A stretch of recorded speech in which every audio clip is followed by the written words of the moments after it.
Bonsoir à toutes et à tous. Bonsoir Gilbert. Bonsoir, bonsoir, chère Florence. Vous allez bien? Moi, je vais très bien, et vous? Très bien, parce que l'actualité était quand même aussi un peu marrante parfois cette Ah ben, semaine. dis donc, vous n'êtes pas difficile, vous. Si vous trouvez l'actualité marrante, Oh, c'est que bah, vous êtes vraiment optimiste. Hein. si, enfin, il y a des choses qui m'ont amusé. On en parlera après justement au niveau de la liberté d'expression. Ah mais ça vous amuse, ça. Ben, moi, ça m'amuse pas du tout, voyez-vous. Je salue quand même tous ceux qui nous ont déjà rejoints. Il y a Régine, Frédéric, Louise, Philippe. Enfin, ils sont nombreux déjà. C'est bien, bien, c'est très bien, ça. Venez nombreux, venez nombreux. Alors, Et de quoi allons-nous parler cette eh semaine? bien, voilà. Alors, je vais annoncer le programme. D'abord, nous allons... Comment faire autrement? Ah, vous voyez bien que vous rigolez. Non mais... Ben, heureusement que je rigole. Il manquerait plus que ça, que je ne rigole pas en vous voyant. Enfin, merci. Bon, non mais c'est très aimable. Et encore, Hein. j'ai oublié le nez rouge. Hein. Oui, mais on pourra vous en acheter un si vous voulez. Hein. Même si parfois il m'arrive de dire des bêtises, ben je porterai le nez rouge en guise de punition scolaire. Bon. Je retiens. Hein. Alors le programme. Zemmour lève le voile et Marine, elle, refuse de le mettre. Et vous verrez où, quand, comment. Et pourquoi? Et pourquoi. Ensuite, on va quand même, vu ce qui se passe aujourd'hui, se poser quelques questions sur la situation de la liberté d'expression en France, puisqu'il y a près de 150 journalistes irréprochables, dont beaucoup qui demeurent anonymes et qui, à mon avis, le resteront jusqu'à la fin de leur plume, qui voudraient, comme ça, invisibiliser certaines personnes pendant la campagne des présidentielles. Et puis, vive la Pologne libre! On va parler de la question européenne et du rôle courageux que joue la Pologne, qui quand même a été capable, fut un temps, d'affronter des chars avec sa cavalerie magnifique. Voilà, on va aborder ces trois sujets si vous ne vous endormez pas avant. Quel programme! Alors justement, au programme, cette semaine, il y avait une nouvelle émission sur CNews. Alors qu'est-ce que vous pensez de ce Face à la rue? Oui, alors c'est le nom de la nouvelle émission de CNews, Face à la rue. Quand j'ai appris qu'il y avait cette émission, je me suis dit, mais on fait une émission qui s'appelle Face à la rue et il y a près de 90% des bistrots qui ont fermé en France. Vous vous rendez compte? Le bistrot, autrefois, c'était la rue. C'était le salon des gens de la rue. C'était le point de rendez-vous des gens de la rue. Et le fait que tous ces bistrots aient fermé montre à quel point la vie de la rue s'est complètement détériorée. Et ce que je trouve quand même très intéressant, c'est que le nom de l'émission, c'est Face à la rue. Comme si la rue, et c'est ce qu'elle est, était devenue un adversaire, une hostilité. Et c'est vrai que la rue parisienne, la rue toulousaine, la rue bordelaise, la rue marseillaise, quand on voit tout ce qui se passe, est devenue anxiogène, est devenue quelque part, parfois, effrayante. Et quand on pense à la rue d'hier, la rue chantée par les poètes, par Verlaine, Rimbaud, et tant d'autres, par la rue du plus tard, on arrive à la place du jamais, disait-on quand on était à l'école, que c'est bien et qu'on arrivait en retard. Bon, donc, moi, ce qui m'a frappé, c'est de voir que cette émission, une fois de plus, elle s'inscrit dans un contexte d'agressivité, parce que c'est face à la rue. C'est face à la rue, et c'est là qu'on a vu... on a vu Zemmour. Voilà. Ça ne vous a pas échappé. Non, non, non. Hein, non. Et en plus, on a vu Zemmour qui demandait à une femme d'enlever son voile. D'ailleurs, nous avons une vidéo, mais sans le son. Alors, est-ce que ce n'était pas un peu une provocation de sa part? Qu'il demande à cette femme de lever son voile et qu'elle lui demande de lever sa cravate, tant que ça s'est arrêté là, je trouve qu'on était quand même dans une certaine convenance. Ils ont été raisonnables. Ah oui, je vois. Oui, oui, non. Bon, vous connaissez au fait le mot de l'origine du mot cravate? Non, mais vous allez me l'apprendre. Eh bien, moi j'ai appris ça quand j'étais en Croatie. Vous aimez bien l'histoire? Oui, j'aime bien l'histoire, oui. Eh ben, c'est le nom d'un régiment royal, un régiment de Louis XIV, le Royal Cravate. et ce sont les Croates qui ont apporté la cravate en France. Alors cette scène, quand même, elle est très significative parce qu'elle montre l'importance politique, religieuse, islamique, radicale du voile. Mais Zemmour, il a fait enlever le voile à une jeune femme du nom de Rachida, je crois, du prénom de Rachida. Mais Marine, au Liban, elle a réussi, elle, en présence du grand moufti, à ne pas mettre le voile. Alors, nous avons des images. Ah bon, ça me rappellera de bons souvenirs libanais.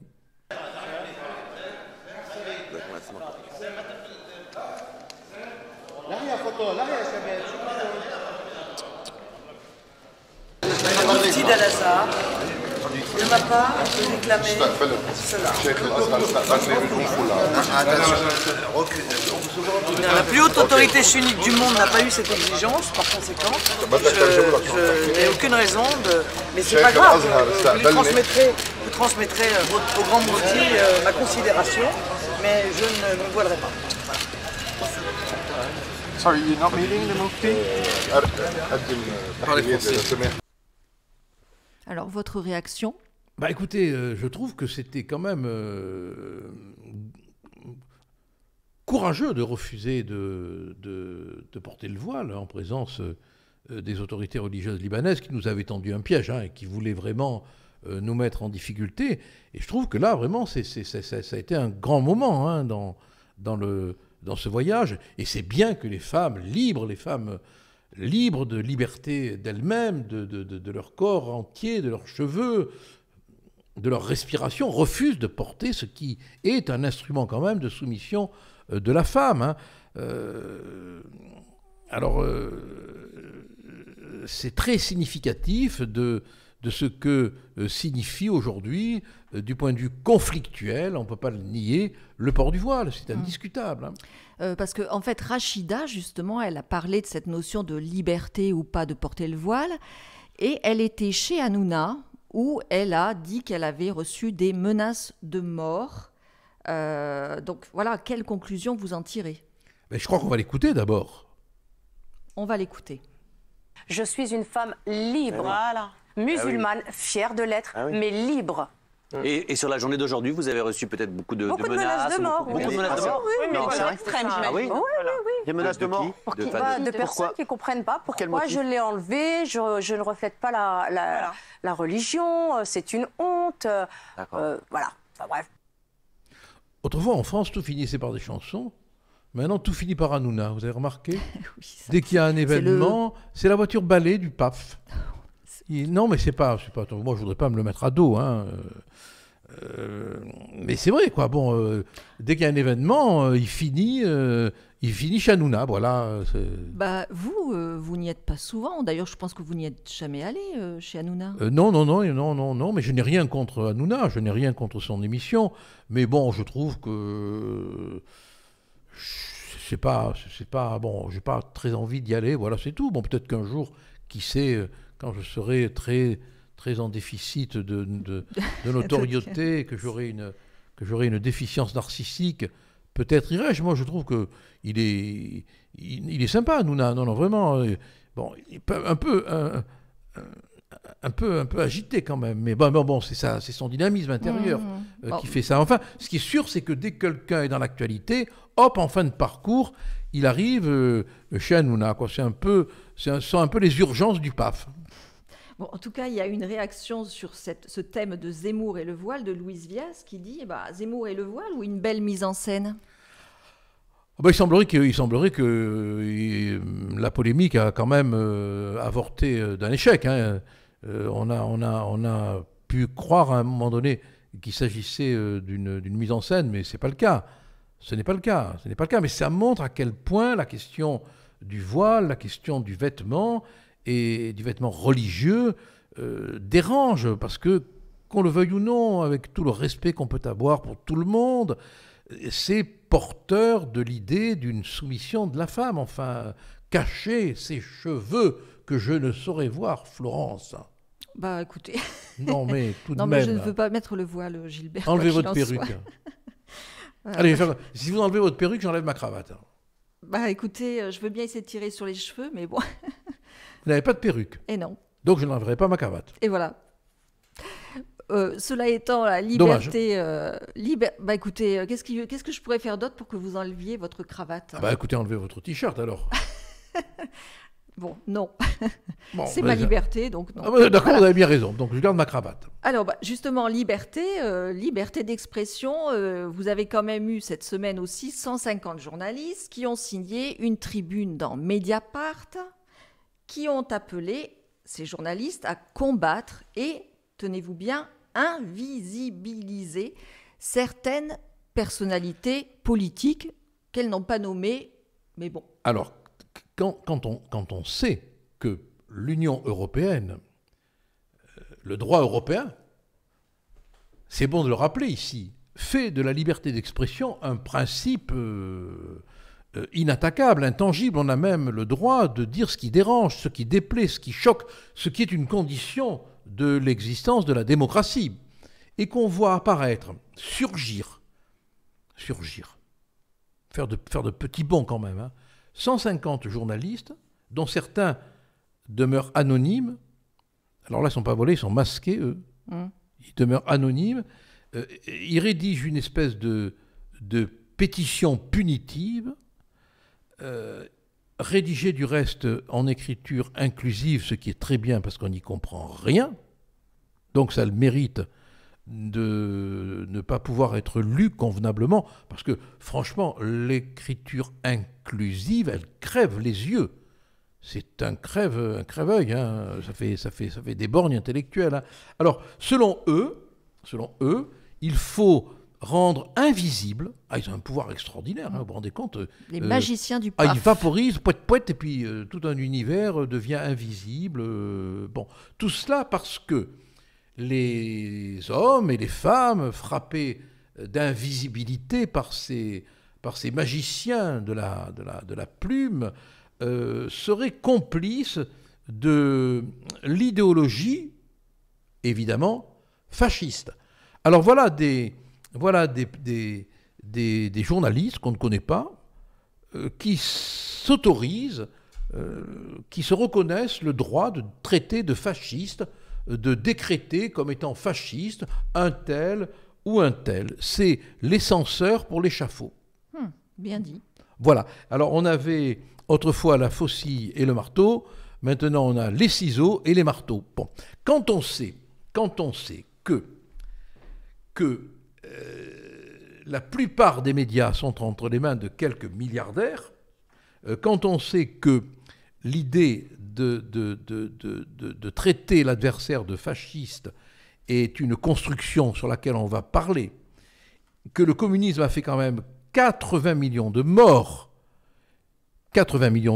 et qu'on a encore des gens qui sont capables de cette indulgence mémorielle qui consiste à ne faire que traiter l'autre de fasciste, manière fort habile de se distribuer à soi-même un brevet d'impeccabilité. C'est du reste ce qu'avait dit Pasolini, qui était communiste et qui avait écrit un texte magnifique dans Écrit Corsaire, je crois, où il expliquait que celui qui traite l'autre de fasciste, en réalité, c'est peut-être bien un fasciste. Et Leonardo Sciascia, l'ami d'Aldo Moro, l'ancien député européen, parce qu'il ne faut pas oublier que le père de ses œuvres magnifiques, hein, le consul, le Kadavrzewski, a été député européen. Dans son journal, il a écrit « Le fasciste de demain, ce sera l'antifasciste ». Et puis, on a la figure, on dirait... Alors, mes amis, ce n'est pas Plenel, c'est Staline. Mais la moustache, c'est pas la même, hein. C'est Staline. C'est Staline qui a mis au point, paraît-il, le fameux concept qui consiste à dire « Traitez votre adversaire de fasciste pendant qu'il se défendra, pendant qu'il se justifiera, eh ben, il ne pourra pas argumenter. » Vous me direz qu'il avait dit aussi « La mort d'un homme est une tragédie, la mort de millions d'hommes est une statistique. » Voilà. Mais quand même, on pourrait se demander si... j'ai envie d'en parler un peu.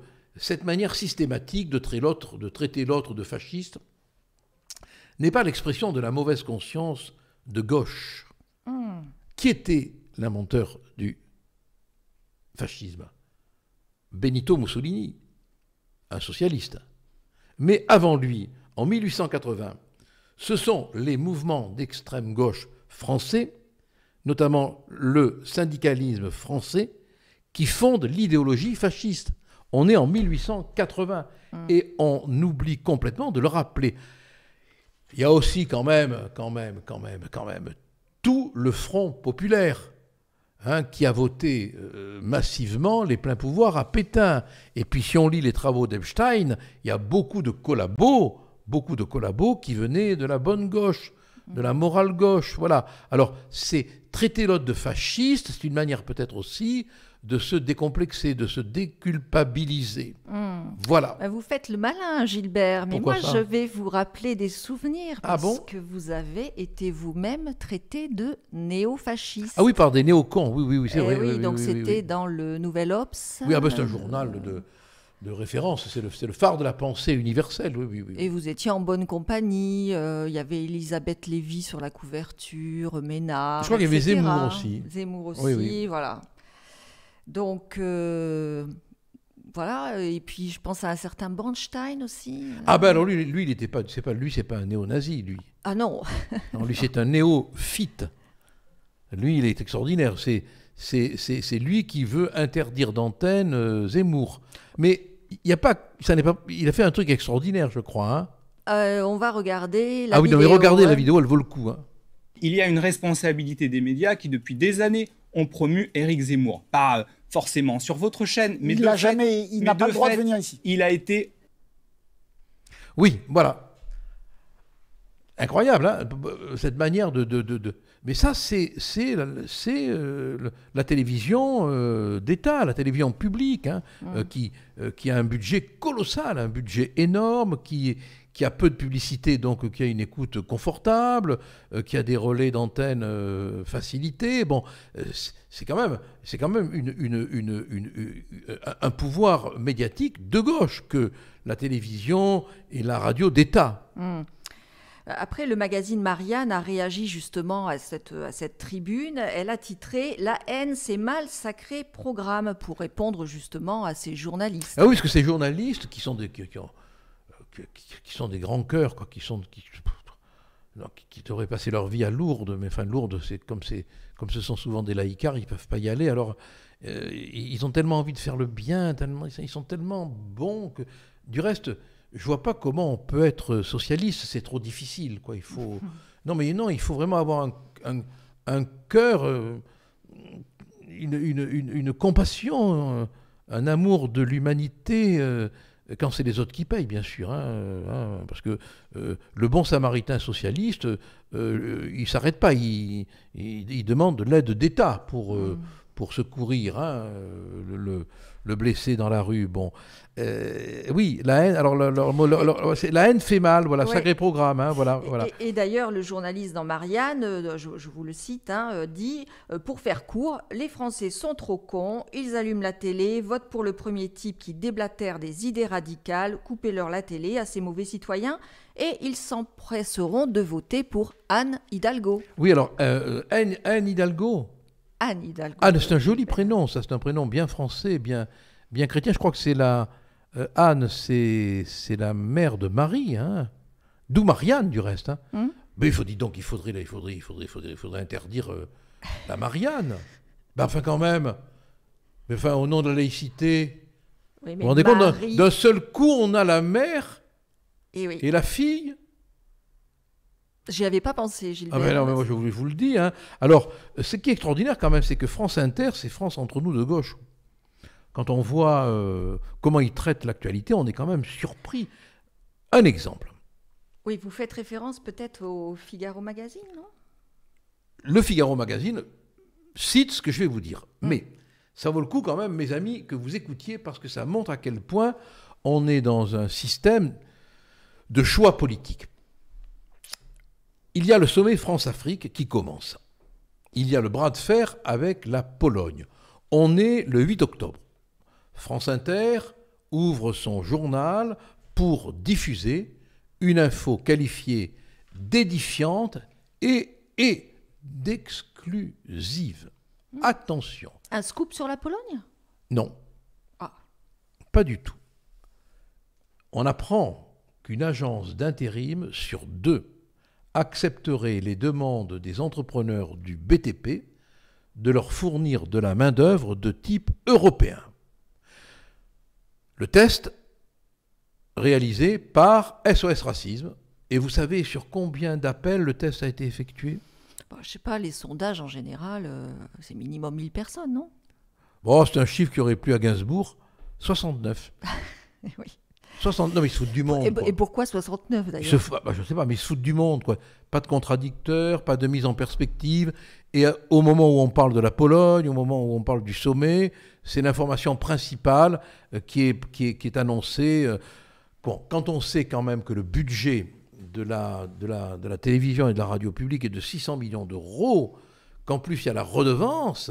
Ah, on fait de redevance. On fait de redevance. Si on s'écoutait le Barbu Lompré, je crois qu'il est Barbu Lompré. Ah, Émeric, pour les intimes. Émeric. Oui, on va regarder. Oui, oui, un truc là, je crois. Ouais. Aïe, la paye de l'année est tombée. Les Français ont payé la taxe audiovisuelle. Youhouhou. Merci les gens de l'extrême droite d'avoir payé pour qu'on dise que vous êtes des gros cons. Ah, si j'étais à votre place, comment je serais dégoûté de me faire insulter toute la journée et en plus devoir payer pour ça. Ah, dans vos gueules les fachos. Émeric, je ne suis pas facho. Oui. Enfin, juste néo-facho, mais... Je suis même plus néo-facho. Mais là, je suis fâché. Et le con, c'est toi. Non, ouais. non, le con, c'est toi. Et parce que tu n'as pas le droit, alors que tu es dans un service public, de dire merci les fachos d'avoir payé pour qu'on dise de vous que vous êtes des gros cons. Mais le gros con, c'est toi. Parce qu'il n'y a rien de plus con que de dire ça. Il n'y a rien de plus con que de dire ça. Vous le tutoyez? Bon, je le tutoie parce que je le nettoie. Du nez, avec l'orthographe du mot nez. Je le nettoie. Non, mais vous vous rendez compte? Mais de quel droit il se permet de traiter de fachos d'abord des gens qui payent la redevance et de les traiter en plus de cons? Voilà, on a en 2 mots les 2 limites de l'intelligence d'une certaine gauche mondaine, répétitive, agressive.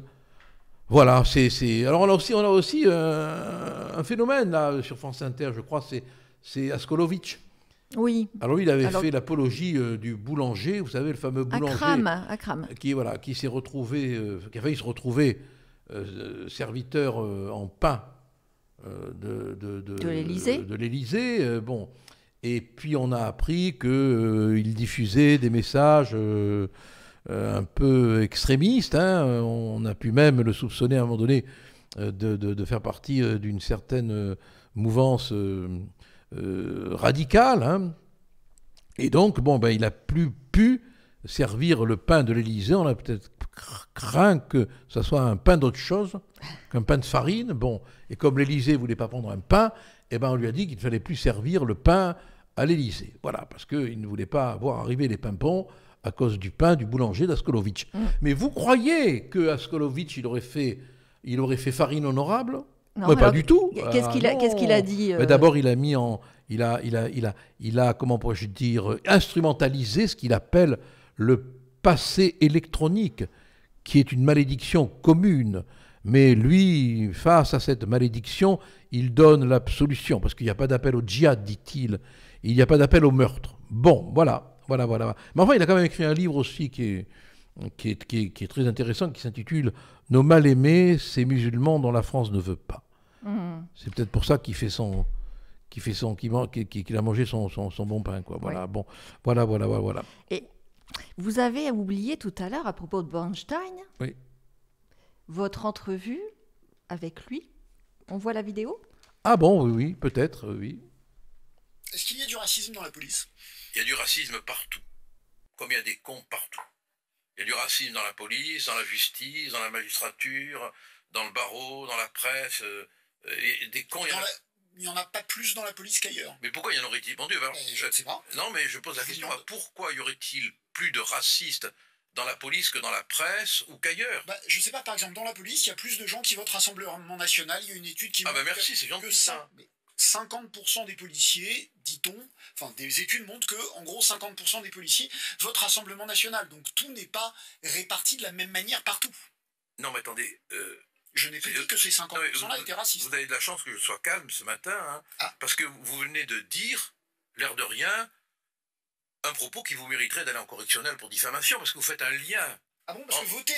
Non, laissez-moi, non, écoutez, faites une pause. Diffamation. Non, chut, comme dirait Raoult. Écoutez-moi, vous venez de dire que il y a un lien... Non. Ah, bon, on va réécouter ce que vous avez dit, alors. Écoutez, moi, je veux bien qu'on passe à autre chose, mais reconnaissez que vous avez dit une connerie. Non.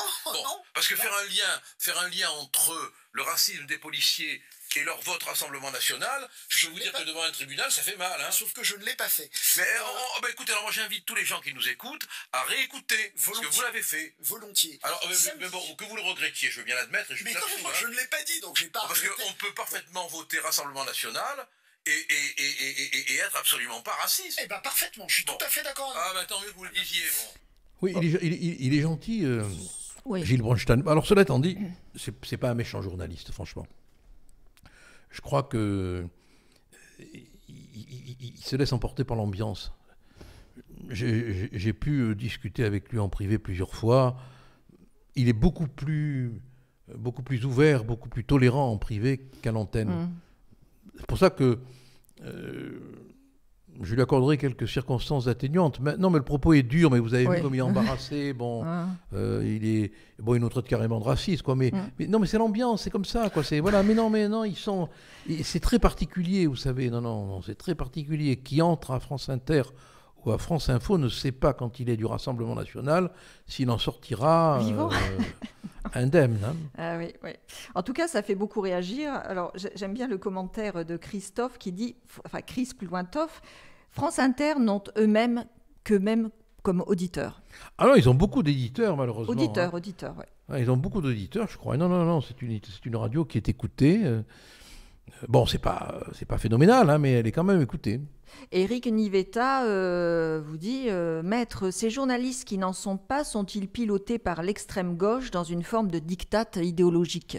Ils sont dans le diktat idéologique, ne serait-ce que parce que les professeurs qui enseignent dans les écoles de journalisme, on les retrouve dans ces radios, France Culture, France Inter, et il y a une doxa idéologique dominante qui circule, on le voit bien. Bon, on pourrait parler de Cohen aussi, hein, qui a travaillé sur Europe 1, qui n'avait pas supporté, je crois, la venue d'un journaliste de Valeurs Actuelles. Voilà, il y a tout ce sectarisme qui est malheureusement très néfaste pour le bonheur de vivre ensemble. Et ce même Rick nous dit Maître, le fascisme d'aujourd'hui est-il l'islamisme ? Moi, je pense que l'islamisme radical est une forme indiscutable de fascisme, que c'est le fascisme moderne. Mais on peut aussi reprendre les propos de Pasolini, hein, qui n'avait pas tort. Alors, je ne sais pas si les gens, hélas, s'ils l'ont oublié, mais je ne sais pas s'ils se souviennent encore de ce grand cinéaste magnifique, très compliqué, communiste, qui, lui, considérait que le fascisme, c'était un peu la société de consommation. C'est-à-dire que c'était la soumission à l'argent. Et là, l'Union européenne, quand même, joue un rôle considérable également dans cette soumission au lobby, dans cette soumission à l'argent, au fric, aux banques, à la grande finance. Et autre commentaire, France Inter, France Info et le PAF en général sont une machine à propagande payée de nos impôts, ce qui est antidémocratique. C'est la raison pour laquelle je suis partisan de la privatisation de toutes les radios. Il n'y a pas de raison que la redevance que nous payons serve à nous faire traiter de cons. La démonstration est faite, du reste. C'est ce qui vaut aussi cet autre commentaire. France Info insulte 12 millions de Français. Oui, bien sûr, et personne ne dit rien. Le CSA, au demeurant, le CSA, qui a l'épiderme si sensible, il a réagi là ? Non. Pas à ma connaissance, en tout cas. Si cela a été fait, je ne l'ai pas su. On voit donc également qu'il y a des ramifications idéologiques, d'entraide, de copinage, qui fonctionnent, et c'est tout à fait injuste et inégalitaire. Alors, on va aborder la question européenne, Gilbert. Mais elle est en lien avec tout ce qu'on vient de dire, la question européenne. La liberté d'expression, ça concerne aussi l'Europe. Et là, moi, j'ai une petite colle pour vous. J'ai envie de vous demander... Vous voulez coller collard ? Exactement. Ah, bon, allez, je vais essayer, hein. Bon, ça va être difficile. Mais est-ce que vous connaissez la définition du Larousse du mot raquette ? Moi, je connais la définition. Pas la raquette de tennis, hein. Non, mais j'avais compris, non. Ah. Pendant que vous y êtes, parlez-moi de la raclette. C'est la saison, c'est la saison. Non, mais... Oui, moi je connais la définition juridique, hein. C'est un phénomène violent d'extorsion par l'intimidation, la menace, la violence. Voilà la définition du racket. Hein. Exemple ? Exemple, ce que fait l'Union européenne à l'heure actuelle sur la Pologne. Hein, on peut racketter à la sortie de l'école, mais on peut racketter aussi à la sortie de l'Union européenne. Hein. Bon, la Pologne aujourd'hui est condamnée à payer une astreinte d'1 million d'euros par jour. Vous vous rendez compte ? Ouf, par jour. Pour ne pas avoir mis fin aux activités de la chambre disciplinaire de sa Cour suprême. Mais attendez, est-ce que la Pologne ne s'était pas justement engagée à supprimer cette chambre disciplinaire ? Oui, elle s'y était engagée, mais je vous rappelle quand même, c'était, sauf erreur de ma part, le 14 juillet. Oui, le 14 juillet. Date facile à retenir. Oui, mais c'est pour ça que je l'ai retenu du reste. Voilà. Voilà, bon. Sur injonction de la Cour de justice de l'Union européenne. Alors, il faut comprendre que cette astreinte, elle intervient, comme par hasard du reste. Hein. Enfin, moi, je ne crois pas au hasard judiciaire. Dans le contexte très tendu que nous connaissons, rapporté par la presse, exagéré par la presse, entre la Pologne, la Hongrie d'un côté et l'Union européenne de l'autre. On nous présente la Pologne comme un pays liberticide. Or, j'ai entendu dans une émission sur Sud Radio un journaliste polonais interviewé qui expliquait que c'est absolument faux tout ce qu'on raconte, qu'il y a absolument égalité de traitement entre les hommes et les femmes, il raconte même que Le Monde et La Croix, il était interviewé par Berkoff, que Le Monde et La Croix avaient rapporté qu'un journal n'était plus en kiosque. Il a appelé sa femme, elle est allée voir, il a appelé des amis, ils sont allés voir, le journal était toujours là. Alors il raconte, vous pourrez retrouver ce document, c'est sur Sud Radio, il raconte qu'il a appelé les journaux concernés et que bon, ça n'a pas eu d'effet, quoi. Voilà, bon. Donc la semaine dernière, l'Union européenne a très mal vécu la remise en cause de la primauté du droit de l'Union européenne par la Cour constitutionnelle, le tribunal constitutionnel polonais. Mais les Allemands ont fait pareil. Et là, chut. Là, tout va bien. Là, on dit rien, faut surtout pas, parce que l'idéologie n'est pas la même, quoi. Voilà. Il n'y a pas cette défense de la nation, il n'y a pas cette défense de l'identité, de la souveraineté. Il n'y a pas cet amour de l'histoire, il n'y a pas le souffle de ce peuple polonais qui est habité par l'amour de sa patrie. Bon,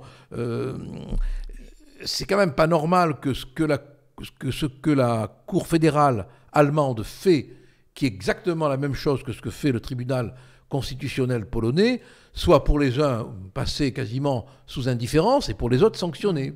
Donc, quelque part, vous voulez dire que ce chantage est une forme de bras de fer plus général. C'est un chantage idéologique.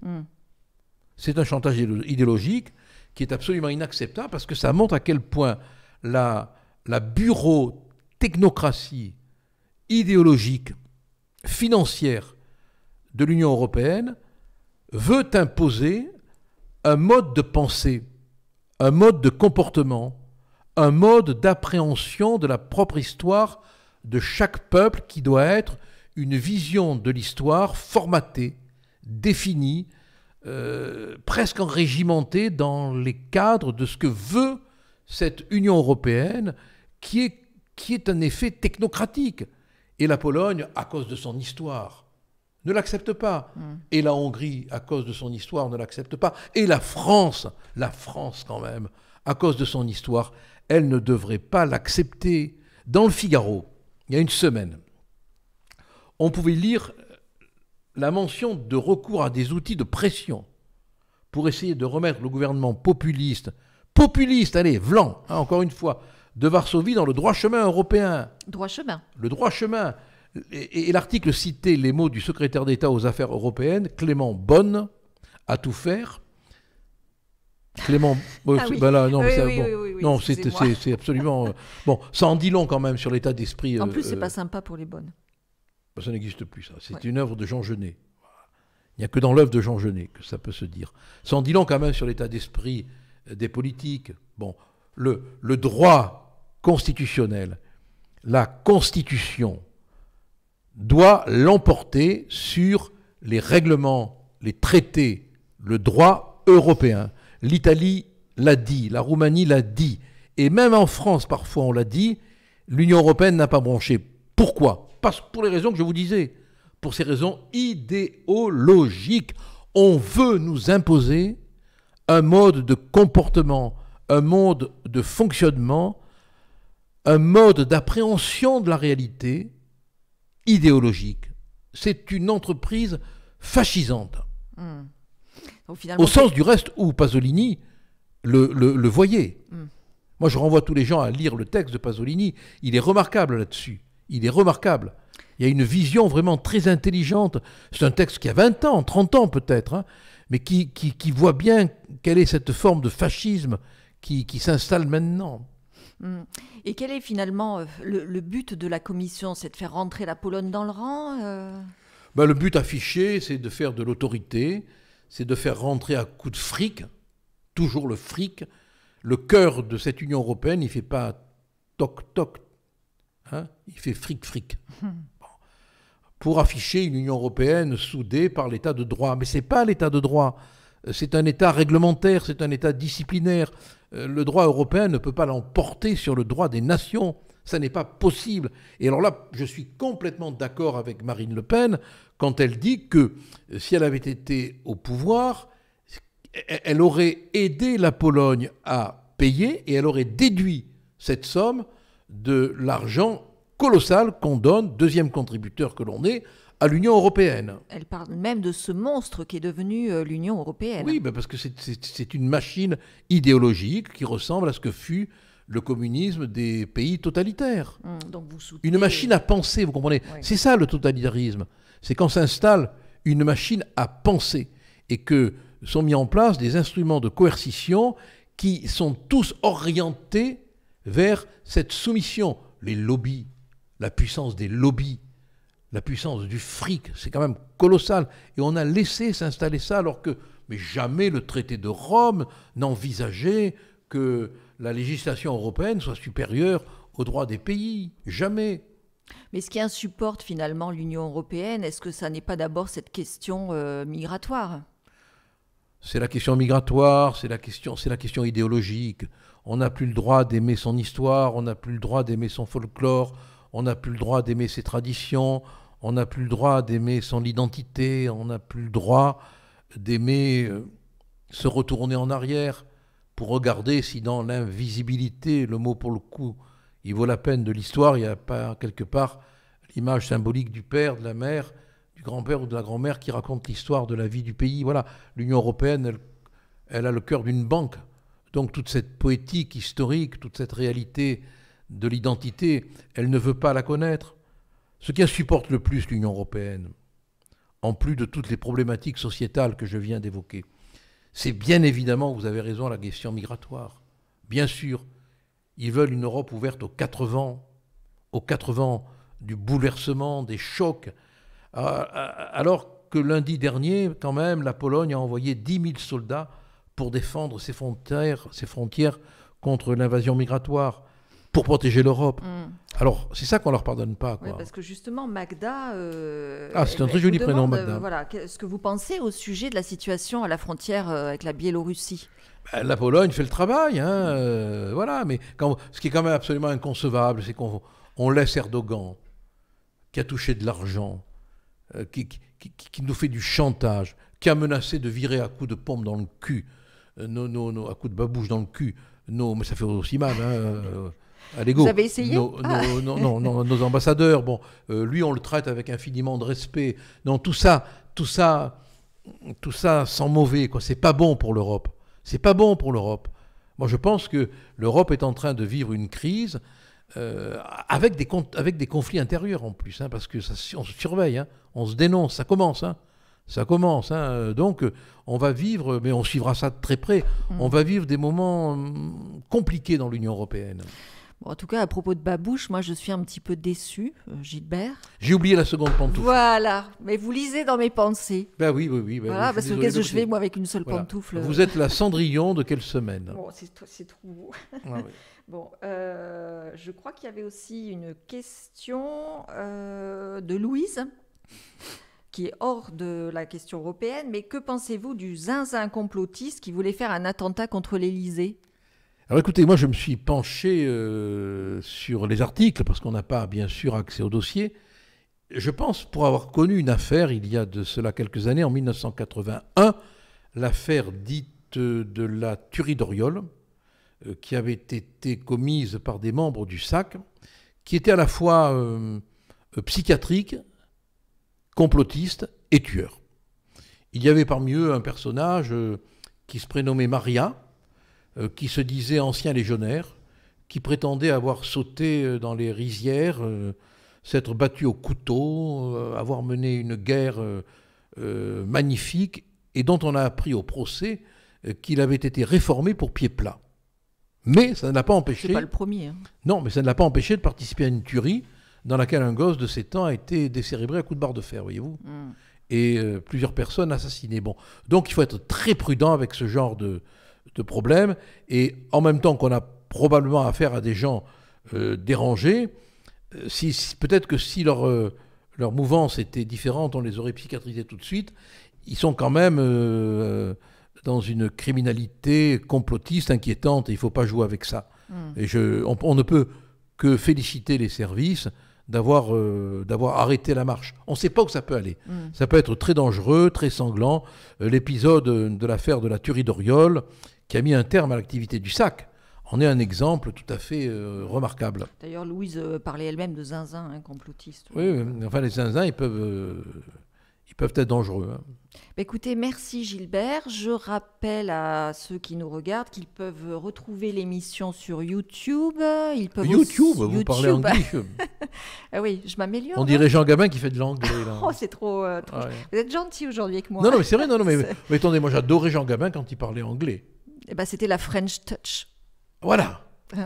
Voilà. Alors, donc, ils peuvent nous retrouver sur YouTube, ils peuvent aussi nous voir nous suivre sur Telegram, nous retrouver sur le site internet gilbertcollard.fr, sur Twitter, nous envoyer les infos. On en reçoit de plus en plus. Hein. Voilà. Merci. Ça, c'est top. Ça nous permet de faire des tweets, ça nous permet d'être un peu en avance, parfois. Merci vraiment à celles et à ceux qui prennent la peine de nous informer. C'est une manière vraiment de nous aider à travailler et à faire avancer les problèmes. Hein, parce qu'il y a des gens qui sont abandonnés, que l'État délaisse, et on arrive par la communication à leur apporter du soutien et de l'aide. Donc quelque part, vous rendez service sans même le savoir à des hommes et à des femmes qui ont besoin d'aide.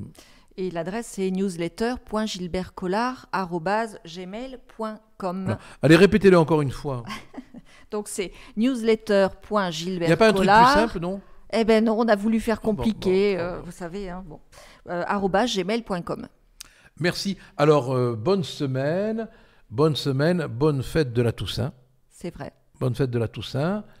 Pensez à ceux qui ne sont plus là et qui, peut-être, moi j'y crois en tout cas, hein, dans le monde surnaturel, veille sur vous.